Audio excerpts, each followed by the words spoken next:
तर रायगडच्या पालकमंत्रीपदावरून आता वाद जो आहे तो शिगेला पोहोचलेला असताना राज्य सरकारने परिपत्रक काढून 15 ऑगस्टला जिल्हा मुख्यालयाच्या ठिकाणी आदिती तटकरे याच ध्वजारोहण करणार असं जाहीर केलंय। आणि या निर्णयाने स्वातंत्र्य दिनी ध्वजारोहणाचा मान मिळेल अशी आशा लावून बसलेल्या मंत्री भरत गोगावलेंना धक्का बसलाय।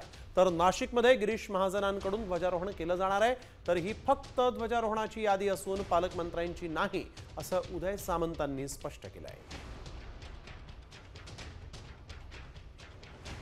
जी यादी प्रसिद्ध झाली ही पालकमंत्र्यांची यादी प्रसिद्ध झालेली नाही, तर ध्वजारोहण प्रत्येक जिल्ह्यामध्ये कोण कोण कुठे करणार आहे याची यादी प्रसिद्ध झालेली आहे।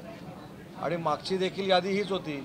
मागच्या वेळी देखील रायगडला ध्वजवंदनासाठी आदितीताई तटकरेंची नेमणूक करण्यात आली होती आणि नाशिकला गिरीश महाजन साहेबांची करण्यात आली होती।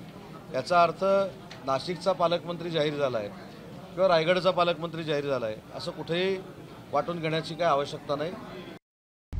आता isakal.com आहे देशातील नंबर 1 ची मराठी न्यूज वेबसाईट।